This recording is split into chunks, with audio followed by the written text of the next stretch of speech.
나를 파괴하지 못하는 모든 고통은 나를 강하게 만든다. 이 말은 독일의 철학자 니체가 인간이 지닌 회복력의 메커니즘을 단적으로 표현한 예라 할 수 있습니다. 적당한 고통은 우리의 능력을 높입니다. 이제 말은 사실 안티에이징의 메커니즘과도 일맥상통합니다. 우리를 파괴하지 않는 고통에는 우주의 육체를 젊어지게 만드는 강력한 효과가 있기 때문이에요. 알기 쉬운 예로 운동이 있죠. 운동이 건강에 좋다는 것은 누구나 다 아는 사실입니다. 예를 들어 하루에 15분 정도만 열심히 운동을 해도 심장병으로 사망할 확률은 45% 감소하고 전체 사망률도 30%나 감소합니다. 운동이 신체에 좋은 영향을 미치고 나아가 외형적인 젊음으로 이어진다는 점은 분명한 사실입니다. 그런데 왜 몸을 움직이면 건강해지는 걸까요? 이에 대한 답은 아직 속 시원하게 밝혀지지 않았습니다. 그런 가운데 현 시점에서 가장 유효한 가설이 호르메시스입니다. 호르메시스는 1888년 독일 과학자 휴고 슐츠가 발견한 현상인데요. 어느 날 미량의 독소가 효모의 성장을 촉진한다는 사실을 발견한 휴고 박사는 이에 의문을 품고 연구를 거듭한 끝에 다음과 같은 결론을 도출합니다. 모든 물질은 소량 있으면 몸의 기능을 자극하고 적당량 있으면 억제하고 다량 있으면 몸을 손상시킨다. 다시 말해, 원래는 생명체에 해로운 물질이라도 그 양이 극히 적으면 이로운 효과를 가져온다는 것입니다. 그럼 지금까지 내용을 정리해 보겠습니다. 몸 안에 잠들어 있는 회복력은 고통에 의해서 깨어납니다. 적당량의 독소나 자극은 몸에 유익하게 작용합니다. 이를 호르메시스라고 합니다. 폴리페놀 섭취나 온도, 스트레스 같은 독도 호르메시스를 작동시킵니다. 열심히 훈련하라. 그리고 그보다 더 열심히 쉬어라. 운동선수들의 세계에서는 이와 같은 격언이 있습니다. 몸을 단련하려면 혹독한 훈련이 필요하지만 그 이상으로 회복이 중요하다는 뜻입니다. 아무리 안티에이징의 고통이 필요하다고 해도 항상 스트레스를 피하고 산다면 뭔가 마음이 병들 뿐이겠죠. 고통을 회춘의 근원으로 바꾸려면 반드시 회복의 과정을 거쳐야 합니다. 적절한 예로 근육의 성장이 있습니다. 근육량을 늘리려면 트레이닝으로 근섬유를 손상시킨 다음 적절한 휴식과 영양 보충을 해줘야겠죠. 쉴 새 없이 운동을 계속하면 근성과 회복될 시간을 얻지 못해서 과로에 도달하게 되고 여러 가지 부정적인 신체 증상이 나타나기 시작합니다. 조금만 휴식을 게을리하는 것만으로도 몸이 망가지기 시작합니다. 그리고 모처럼 마음먹고 실시한 트레이닝인데 거꾸로 외형이 노화되는 불상사가 벌어집니다. 이에 젊음을 되찾는 바른 운동법을 간단히 공식화하면 다음과 같습니다.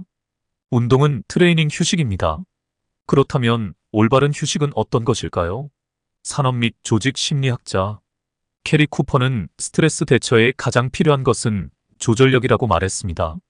이는 내가 지금 지향하는 목표가 무엇이며 그것을 달성하기 위해 무엇을 해야 하는지 알고 있다는 것을 뜻합니다. 만약 상사에게 짜증을 받았다면 내가 예산 확인을 게을리한 게 원인입니다. 이런 식으로 그 이유를 명확히 알고 있으면 그다지 스트레스가 쌓이지 않습니다. 하지만 이런 상황에서 상사에게 혼난 이유를 알지 못한다면 어떻게 될까요? 왜 다짜고짜 화를 내지? 상사한테 찍힌 건가? 이런 의문이 꼬리를 물어 스트레스가 사라지지 않습니다. 조절력을 얻는데 도움이 되는 휴식 방법은 다음과 같은 것이 있습니다. 새로운 기술 습득 외국어를 배우거나 악기를 연주하는 등 한 번도 체험해보지 않은 기술을 익힙니다. 친구와의 교류 가까운 지인과 일상 문제나 스트레스에 관해서 이야기를 나눕니다. 타인에 대한 친절 봉사 활동이나 커뮤니티 활동을 하거나 친구의 고민을 상담해 줍니다. 새로운 지식이나 기술을 배우고 사람들과 의견을 나누며 타인을 위해 친절을 베푸는 행위는 모두 적극성을 가지고 있는 행위입니다. 이는 우리의 조절력을 상승시킵니다. 결과적으로 긍정적인 감정이 커져서 스트레스에서 벗어나기 쉬워집니다. 휴식 계획의 중요성. 내일은 낮에 악기 연습을 하거나 친구의 고민을 상담해 줍시다. 이처럼 명확한 의도를 가지고 스스로 휴식 계획을 세우는 적극적인 자세가 우리 뇌에 긍정적인 자극을 줍니다. 조절력을 높이기 위한 올바른 휴식 방법은 다음 3단계로 구성됩니다. 휴식의 목적을 명확히 합니다. 목적 달성에 필요한 휴식 방법을 정합니다. 정한 방법으로 쉽니다. 우선 자신이 계획한 일정대로 열심히 몸과 마음을 회복시켜주세요. 여유가 생기면 쉬자는 식으로 그때그때 되는 대로 쓸 것이 아니라 미리 세워둔 계획에 따라 철저히 쉬어야 합니다. 이런 자세가 조절력을 키우고 심신을 확실히 회복할 수 있게 도와줍니다. 고통과 회복의 중요성. 심심의 젊음을 되찾기란 어려워집니다.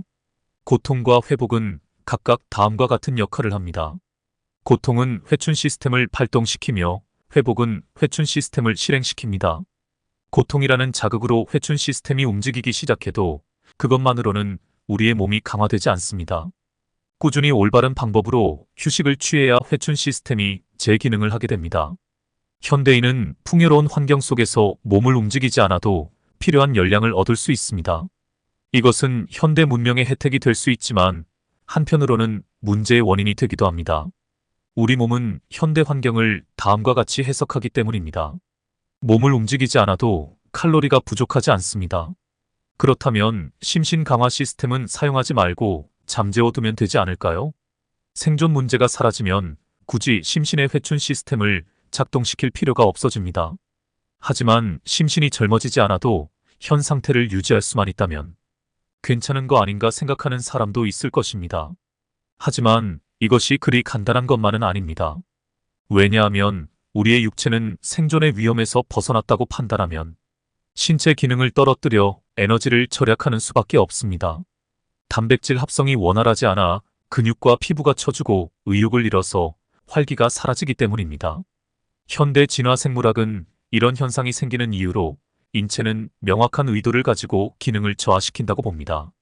식량이 거의 바닥난 상황에서 살아남으려면 신체 기능을 떨어뜨리고 에너지를 절약하는 수밖에 없습니다. 근육을 줄이면 소비 열량의 10%에서 20%로 낮아지고 심장 펌프질을 천천히 해도 비슷한 효과를 얻을 수 있습니다. 의료기 없이 몸을 움직이는 것도 생각하지 않게 되어 에너지의 낭비도 막을 수 있겠죠. 다시 말해 생존 위험이 없는 상태에서는 신체 기능이 저하되는 것은 소중한 에너지를 보존하기 위해 진화 프로세스가 고안해낸 시스템과 같다는 것이죠. 인체는 본래 체온 조절 기능이 있어 외부 온도에 따라 교감신경과 부교감신경이 서로 기량작용을 하며 체내의 열을 일정하게 유지하려고 합니다. 그런데 현대에는 에어컨으로 온도 조절을 하기 때문에 교감신경의 기량작용을 유지할 필요가 없어졌습니다. 이런 상태가 지속되면 내외부 온도차에 대응하기 어려워져 자율신경이 제 기능을 하지 못하게 됩니다. 즉, 현대 우리에게 고통이 필요한 이유는 현대 문명의 이기로 인해 호르메시스의 기능이 꺼져버렸기 때문이죠. 물론 위생설비나 에어컨 자체는 위대한 발명입니다. 하지만 한편으로는 이것이 잠재력을 억누르는 원인이기도 합니다. 이 문제를 해결하기 위해서는 의도적으로 고통을 도입할 수밖에 없는 것이죠. 단기적 부하로 외모도 뇌도 젊음을 되찾을 수 있습니다. 첫 번째로 살펴볼 요법은 프로그레스 엑서사이즈입니다. 명칭 그대로 단기적으로 부하를 늘려가는 운동법에 총칭되며 고통의 수준을 조금씩 높여서 호르메시스의 효과를 발동시키는 것을 목표로 합니다. 건강과 안티에이징을 위해 운동이 꼭 필요하다는 것은 이제 두말할 필요도 없이 잘 알려진 사실입니다. 특히 최근 들어 젊음의 효과를 증명하는 데이터가 늘고 있는데요. 운동에는 구체적으로 어떤 장점들이 있는지 살펴봅시다. 외모가 젊어집니다.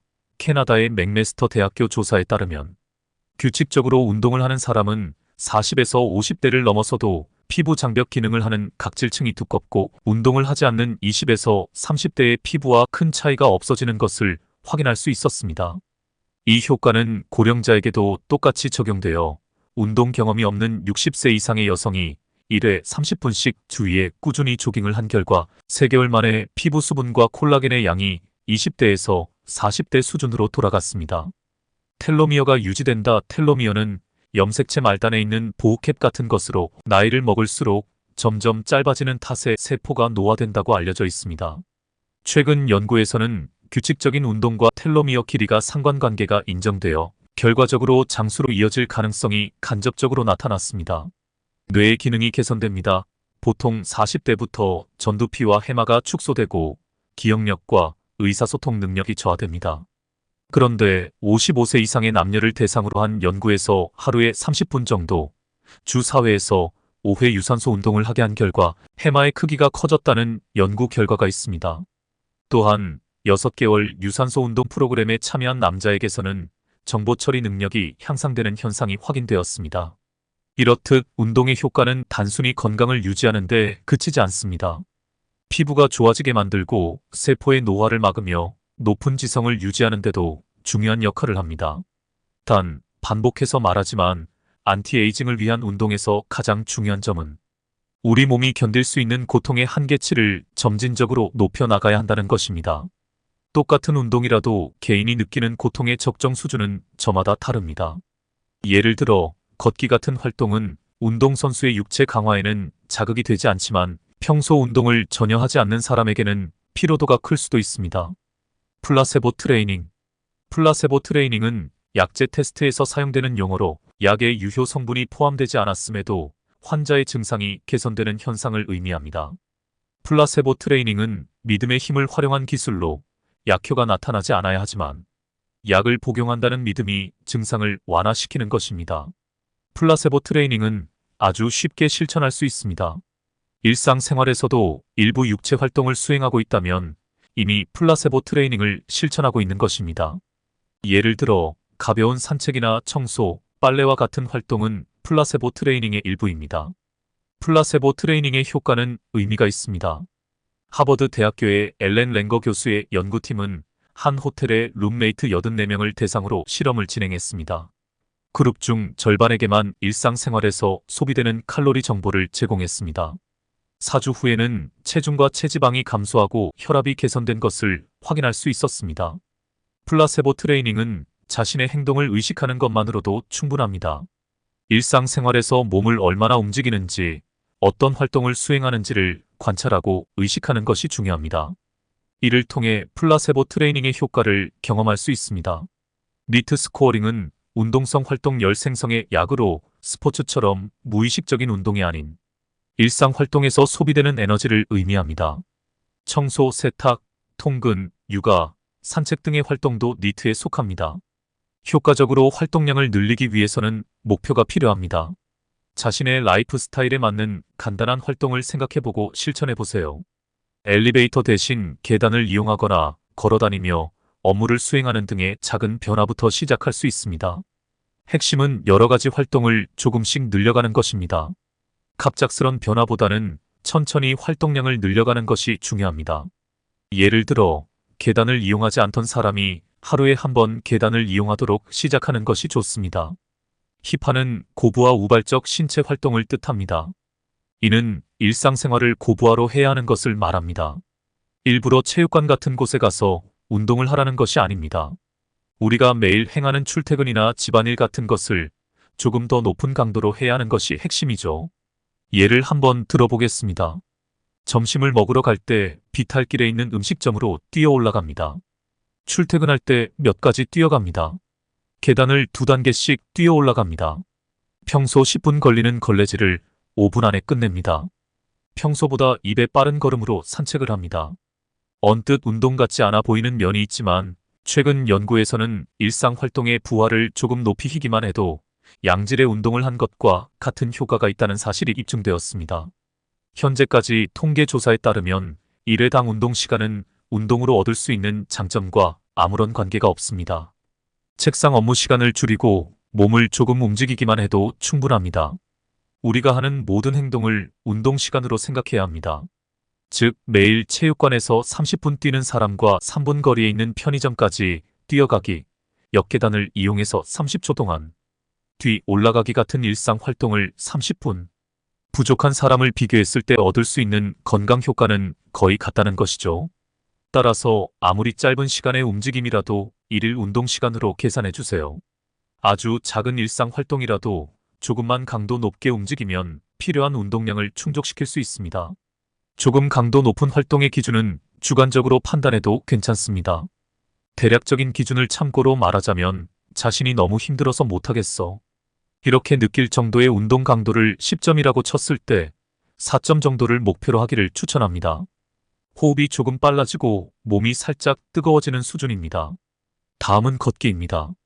걷기는 간단하면서도 효과가 뛰어난 운동입니다. 걷기 등의 가벼운 운동을 자주 하는 사람은 운동을 전혀 하지 않는 그룹과 비교해 사망률이 62% 낮았습니다. 앉아있기만 하고 몸을 거의 움직이지 않는 사람은 걷기 등의 가벼운 운동을 하는 사람과 비교해 사망률이 263% 높았습니다. 특히 하루에 12시간 이상 앉아있는 사람은 사망률이 292% 높았습니다. 앞에서 살펴보았듯 하루 동안 걷는 시간이 길어질수록 우리 몸은 노화를 지연시키고 건강해주지만 시간 대비 효과를 고려하면 하루에 20분에서 30분을 목표로 설정하는 것이 현실적입니다. 이 정도 수준의 걷기를 일주일에 5회씩 40일간 지속하면 굉장한 효과를 볼 수 있을 것입니다. 3분간 천천히 걷기, 그 다음에 3분간은 빠르게 걷기를 반복하세요. 이렇게 걸음 뒤에 5개월 후의 경과를 확인해 보니 인터벌 속보를 실시한 그룹은 최대 산소 섭취량이 14% 증가하고 성인병 수치도 17%나 개선되었습니다. 인터벌 속보는 다음과 같은 방법으로 실행합니다. 3분 동안 천천히 걷습니다. 그 다음 3분 동안 빠르게 걷기를 1세트 실시합니다. 2세트를 5세트 반복합니다. 빠르게 걷기의 기준은 앞에서 설명한 것처럼 자신의 주관으로 판단하는 것이 좋습니다. 가장 고통스러운 상태를 10점이라고 했을 때 4에서 5 정도를 목표로 잡아주세요. 일반적으로 천천히 걷는 속도는 시속 3에서 4km, 빠르게 걷는 속도는 6에서 8km 정도 됩니다. 다음은 단식에 대한 부분입니다. 분석 결과 연구팀은 단식은 체중 감량 이상의 효과가 있다라고 의견을 내놓았습니다. 그 효과는 다음과 같습니다. 체내 염증을 진정시켜 알레르기성 천식이나 관절염을 개선합니다. 면역 시스템을 조절하여 손상된 세포를 회복시킵니다. 뇌정보 처리 속도를 향상시킵니다. 단식을 할 때 주의해야 할 분들에 대해서 설명하겠습니다. 첫째로 BMI가 18이 아닌 경우에는 저칼로리로 인해 몸이 견디지 못할 가능성이 있습니다. 이때는 지방과 근육을 늘리는 것이 우선입니다. 다음으로 당뇨가 의심되는 경우에는 인슐린 감수성이 낮아 단식의 영향으로 증상이 악화될 가능성이 있으므로 의사와 상담 후에 대사를 개선한 다음 시도를 해야 합니다. 이 책에서는 여러 가지 단식법을 추천하고 있지만 그 중에서 가장 쉬운 단식법 하나를 소개하겠습니다. 그 단식법의 이름은 90분 단식입니다. 아침 식사를 평소보다 90분 늦추고 저녁 식사를 평소보다 90분 앞당기는 것입니다. 예를 들어 평소 아침 식사 시간이 7시라면 8시 30분으로 늦추고 저녁 식사 시간이 6시라면 4시 30분으로 당기는 것입니다. 일반적인 단식의 이미지와는 거리가 있지만 이 방법으로도 충분한 효과를 기대할 수 있습니다. 다음으로 멘탈에 대한 부분입니다. 늙는 스트레스와 젊어지는 스트레스를 구분해야 합니다. 늙는 스트레스는 불안이나 분노 등의 감정을 의미하며 이는 우리 마음을 괴롭히고 젊음을 앗아갑니다. 반면 젊어지는 스트레스는 자신에게 도움이 되는 목표를 위해 에너지를 쏟을 때 맛보는 정신적인 긴장을 의미합니다. 스트레스를 효과적으로 관리하려면 쾌적한 환경에서 벗어나야 합니다. 능력을 향상시키기 위해서는 최대한의 노력이 필요하며 심한 국면을 맛보게 됩니다. 새로운 스킬 획득을 위해서는 능력을 개선하기 위한 노력이 필요합니다. 끝으로 진정한 능력 향상과 고통은 항상 한 세트라고 할 수 있습니다. 어떤 목표를 향해 노력할 때 낯선 것에 도전하고 새로운 스킬을 익히는 것은 능력 향상의 핵심입니다. 이를테면 새로운 수학 공식을 익힐 때, 낯선 연주 테크닉을 연습할 때, 새로운 사업 아이디어를 구상할 때 어떤 불쾌감도 들지 않는다면 그것은 내가 현상 유지 쪽으로 가고 있다는 신호입니다. 뇌를 자극하는 뉴로빅스. 유럽의 세계적인 신경학자 로렌스 카츠는 뉴로빅스를 추천하는 뇌자극법입니다. 뉴로, 즉 신경과 에어로빅스를 혼합한 것으로 호르메시스의 효과를 촉진하는 작용입니다. 이 방법은 까다롭지 않으며 작은 불쾌감을 느끼는 것만으로도 충분합니다. 노출이 복잡하게 느껴지는 사람은 가벼운 몸풀기로 뉴로빅스부터 시작하는 것이 좋습니다. 구체적인 테크닉을 소개하겠습니다. 뉴로빅스의 첫 번째 방법은 자주 사용하지 않는 손을 사용하는 것입니다. 오른손잡이인 사람은 시험 삼아 양치질이나 식사, 마우스 조작 등의 작업을 왼손으로 시도해 보세요. 자주 사용하지 않는 손을 사용하면 뇌가 발달합니다. 이 사실은 여러 연구를 통해 밝혀졌습니다. 다음으로는 눈을 감고 집안일을 하는 것입니다. 샤워를 할 때, 머리를 감을 때, 빨래를 널거나 평소 하지 않는 집안일을 눈을 감고 수행해 보세요. 시각으로 얻은 정보가 없기 때문에 청각, 후각, 촉각 등을 통해 새로운 신경로를 사용하게 됩니다. 이는 뇌를 자극합니다. 나를 파괴하지 못하는 모든 고통은 나를 강하게 만든다. 이 말은 독일의 철학자 니체가 인간이 지닌 회복력의 메커니즘을 단적으로 표현한 예라 할 수 있습니다. 적당한 고통은 우리의 능력을 높입니다. 이제 말은 사실 안티에이징의 메커니즘과도 일맥상통합니다. 우리를 파괴하지 않는 고통에는 우주의 육체를 젊어지게 만드는 강력한 효과가 있기 때문이에요. 알기 쉬운 예로 운동이 있죠.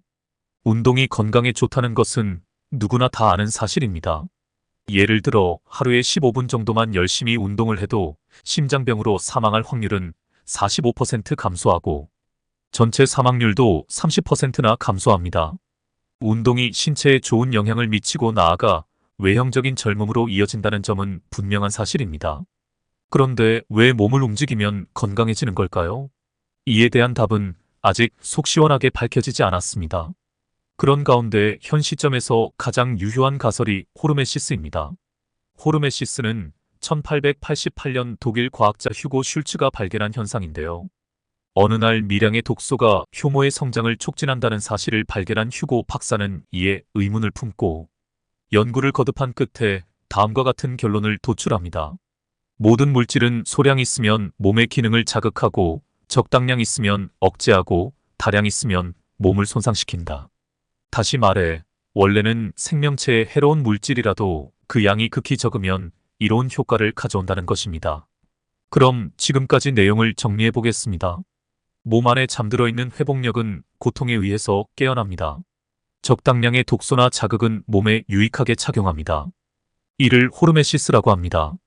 폴리페놀 섭취나 온도, 스트레스 같은 독도 호르메시스를 작동시킵니다. 열심히 훈련하라. 그리고 그보다 더 열심히 쉬어라. 운동선수들의 세계에서는 이와 같은 격언이 있습니다. 몸을 단련하려면 혹독한 훈련이 필요하지만 그 이상으로 회복이 중요하다는 뜻입니다. 아무리 안티에이징의 고통이 필요하다고 해도 항상 스트레스를 피하고 산다면 뭔가 마음이 병들 뿐이겠죠. 고통을 회춘의 근원으로 바꾸려면 반드시 회복의 과정을 거쳐야 합니다. 적절한 예로 근육의 성장이 있습니다. 근육량을 늘리려면 트레이닝으로 근섬유를 손상시킨 다음 적절한 휴식과 영양 보충을 해줘야겠죠. 쉴 새 없이 운동을 계속하면 근성과 회복될 시간을 얻지 못해서 과로에 도달하게 되고 여러 가지 부정적인 신체 증상이 나타나기 시작합니다. 조금만 휴식을 게을리하는 것만으로도 몸이 망가지기 시작합니다. 그리고 모처럼 마음먹고 실시한 트레이닝인데 거꾸로 외형이 노화되는 불상사가 벌어집니다. 이에 젊음을 되찾는 바른 운동법을 간단히 공식화하면 다음과 같습니다. 운동은 트레이닝 휴식입니다. 그렇다면 올바른 휴식은 어떤 것일까요? 산업 및 조직 심리학자 캐리 쿠퍼는 스트레스 대처에 가장 필요한 것은 조절력이라고 말했습니다. 이는 내가 지금 지향하는 목표가 무엇이며 그것을 달성하기 위해 무엇을 해야 하는지 알고 있다는 것을 뜻합니다. 만약 상사에게 짜증을 받았다면 내가 예산 확인을 게을리한 게 원인입니다. 이런 식으로 그 이유를 명확히 알고 있으면 그다지 스트레스가 쌓이지 않습니다. 하지만 이런 상황에서 상사에게 혼난 이유를 알지 못한다면 어떻게 될까요? 왜 다짜고짜 화를 내지? 상사한테 찍힌 건가?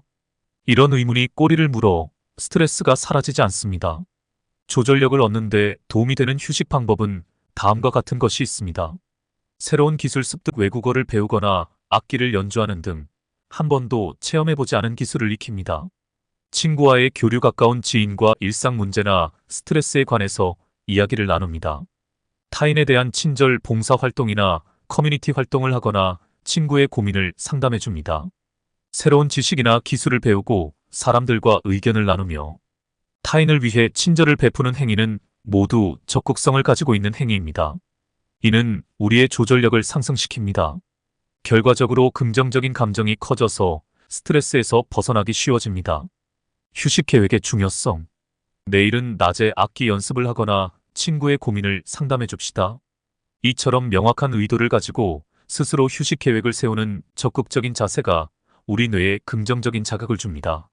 조절력을 높이기 위한 올바른 휴식 방법은 다음 3단계로 구성됩니다.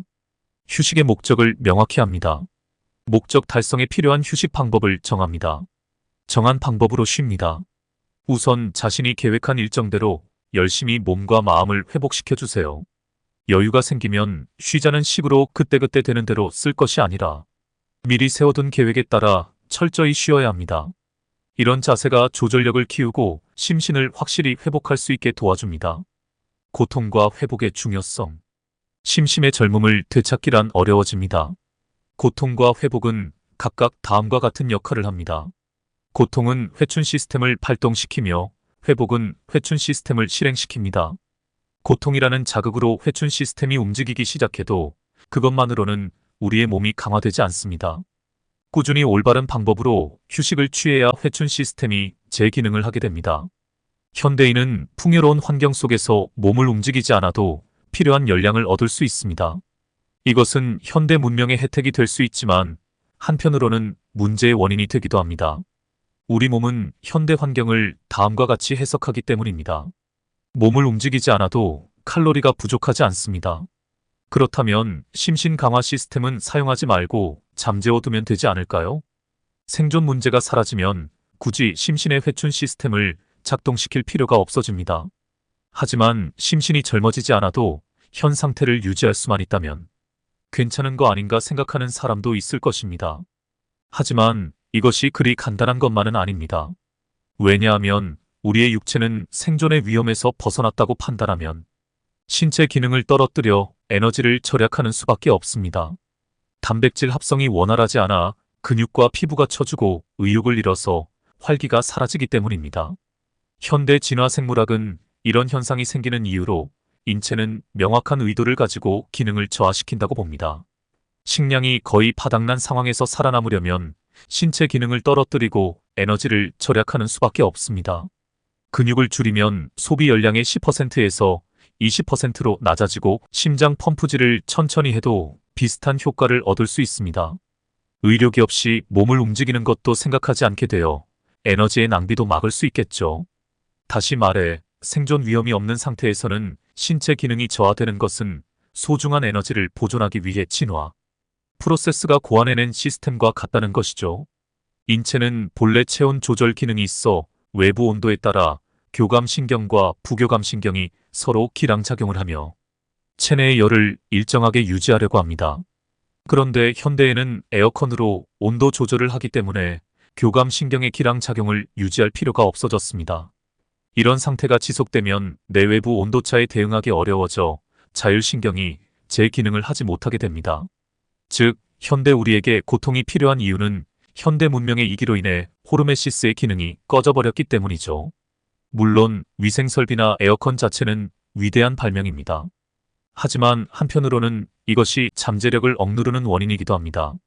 이 문제를 해결하기 위해서는 의도적으로 고통을 도입할 수밖에 없는 것이죠. 단기적 부하로 외모도 뇌도 젊음을 되찾을 수 있습니다. 첫 번째로 살펴볼 요법은 프로그레스 엑서사이즈입니다. 명칭 그대로 단기적으로 부하를 늘려가는 운동법에 총칭되며 고통의 수준을 조금씩 높여서 호르메시스의 효과를 발동시키는 것을 목표로 합니다. 건강과 안티에이징을 위해 운동이 꼭 필요하다는 것은 이제 두말할 필요도 없이 잘 알려진 사실입니다. 특히 최근 들어 젊음의 효과를 증명하는 데이터가 늘고 있는데요. 운동에는 구체적으로 어떤 장점들이 있는지 살펴봅시다. 외모가 젊어집니다. 캐나다의 맥메스터 대학교 조사에 따르면 규칙적으로 운동을 하는 사람은 40에서 50대를 넘어서도 피부 장벽 기능을 하는 각질층이 두껍고 운동을 하지 않는 20에서 30대의 피부와 큰 차이가 없어지는 것을 확인할 수 있었습니다. 이 효과는 고령자에게도 똑같이 적용되어 운동 경험이 없는 60세 이상의 여성이 1회 30분씩 주위에 꾸준히 조깅을 한 결과 3개월 만에 피부 수분과 콜라겐의 양이 20대에서 40대 수준으로 돌아갔습니다. 텔로미어가 유지된다. 텔로미어는 염색체 말단에 있는 보호캡 같은 것으로 나이를 먹을수록 점점 짧아지는 탓에 세포가 노화된다고 알려져 있습니다. 최근 연구에서는 규칙적인 운동과 텔로미어 길이가 상관관계가 인정되어 결과적으로 장수로 이어질 가능성이 간접적으로 나타났습니다. 뇌의 기능이 개선됩니다. 보통 40대부터 전두피와 해마가 축소되고 기억력과 의사소통 능력이 저하됩니다. 그런데 55세 이상의 남녀를 대상으로 한 연구에서 하루에 30분 정도, 주 4회에서 5회 유산소 운동을 하게 한 결과 해마의 크기가 커졌다는 연구 결과가 있습니다. 또한 6개월 유산소 운동 프로그램에 참여한 남자에게서는 정보 처리 능력이 향상되는 현상이 확인되었습니다. 이렇듯 운동의 효과는 단순히 건강을 유지하는 데 그치지 않습니다. 피부가 좋아지게 만들고 세포의 노화를 막으며 높은 지성을 유지하는 데도 중요한 역할을 합니다. 단, 반복해서 말하지만 안티에이징을 위한 운동에서 가장 중요한 점은 우리 몸이 견딜 수 있는 고통의 한계치를 점진적으로 높여 나가야 한다는 것입니다. 똑같은 운동이라도 개인이 느끼는 고통의 적정 수준은 저마다 다릅니다. 예를 들어 걷기 같은 활동은 운동선수의 육체 강화에는 자극이 되지 않지만 평소 운동을 전혀 하지 않는 사람에게는 피로도가 클 수도 있습니다. 플라세보 트레이닝. 플라세보 트레이닝은 약제 테스트에서 사용되는 용어로 약의 유효 성분이 포함되지 않았음에도 환자의 증상이 개선되는 현상을 의미합니다. 플라세보 트레이닝은 믿음의 힘을 활용한 기술로 약효가 나타나지 않아야 하지만 약을 복용한다는 믿음이 증상을 완화시키는 것입니다. 플라세보 트레이닝은 아주 쉽게 실천할 수 있습니다. 일상생활에서도 일부 육체 활동을 수행하고 있다면 이미 플라세보 트레이닝을 실천하고 있는 것입니다. 예를 들어 가벼운 산책이나 청소, 빨래와 같은 활동은 플라세보 트레이닝의 일부입니다. 플라세보 트레이닝의 효과는 의미가 있습니다. 하버드 대학교의 엘렌 랭거 교수의 연구팀은 한 호텔의 룸메이트 84명을 대상으로 실험을 진행했습니다. 그룹 중 절반에게만 일상생활에서 소비되는 칼로리 정보를 제공했습니다. 4주 후에는 체중과 체지방이 감소하고 혈압이 개선된 것을 확인할 수 있었습니다. 플라세보 트레이닝은 자신의 행동을 의식하는 것만으로도 충분합니다. 일상생활에서 몸을 얼마나 움직이는지, 어떤 활동을 수행하는지를 관찰하고 의식하는 것이 중요합니다. 이를 통해 플라세보 트레이닝의 효과를 경험할 수 있습니다. 니트 스코어링은 운동성 활동 열 생성의 약으로 스포츠처럼 무의식적인 운동이 아닌 일상 활동에서 소비되는 에너지를 의미합니다. 청소, 세탁, 통근, 육아, 산책 등의 활동도 니트에 속합니다. 효과적으로 활동량을 늘리기 위해서는 목표가 필요합니다. 자신의 라이프 스타일에 맞는 간단한 활동을 생각해보고 실천해보세요. 엘리베이터 대신 계단을 이용하거나 걸어다니며 업무를 수행하는 등의 작은 변화부터 시작할 수 있습니다. 핵심은 여러 가지 활동을 조금씩 늘려가는 것입니다. 갑작스런 변화보다는 천천히 활동량을 늘려가는 것이 중요합니다. 예를 들어 계단을 이용하지 않던 사람이 하루에 한 번 계단을 이용하도록 시작하는 것이 좋습니다. 힙하는 고부와 우발적 신체 활동을 뜻합니다. 이는 일상생활을 고부화로 해야 하는 것을 말합니다. 일부러 체육관 같은 곳에 가서 운동을 하라는 것이 아닙니다. 우리가 매일 행하는 출퇴근이나 집안일 같은 것을 조금 더 높은 강도로 해야 하는 것이 핵심이죠. 예를 한번 들어보겠습니다. 점심을 먹으러 갈 때 비탈길에 있는 음식점으로 뛰어 올라갑니다. 출퇴근할 때 몇 가지 뛰어갑니다. 계단을 2단계씩 뛰어 올라갑니다. 평소 10분 걸리는 걸레질을 5분 안에 끝냅니다. 평소보다 2배 빠른 걸음으로 산책을 합니다. 언뜻 운동 같지 않아 보이는 면이 있지만 최근 연구에서는 일상 활동의 부하를 조금 높이 희기만 해도 양질의 운동을 한 것과 같은 효과가 있다는 사실이 입증되었습니다. 현재까지 통계 조사에 따르면 1회당 운동 시간은 운동으로 얻을 수 있는 장점과 아무런 관계가 없습니다. 책상 업무 시간을 줄이고 몸을 조금 움직이기만 해도 충분합니다. 우리가 하는 모든 행동을 운동 시간으로 생각해야 합니다. 즉, 매일 체육관에서 30분 뛰는 사람과 3분 거리에 있는 편의점까지 뛰어가기, 역계단을 이용해서 30초 동안 뒤 올라가기 같은 일상 활동을 30분, 부족한 사람을 비교했을 때 얻을 수 있는 건강 효과는 거의 같다는 것이죠. 따라서 아무리 짧은 시간의 움직임이라도 1일 운동 시간으로 계산해 주세요. 아주 작은 일상 활동이라도 조금만 강도 높게 움직이면 필요한 운동량을 충족시킬 수 있습니다. 조금 강도 높은 활동의 기준은 주관적으로 판단해도 괜찮습니다. 대략적인 기준을 참고로 말하자면 자신이 너무 힘들어서 못하겠어. 이렇게 느낄 정도의 운동 강도를 10점이라고 쳤을 때 4점 정도를 목표로 하기를 추천합니다.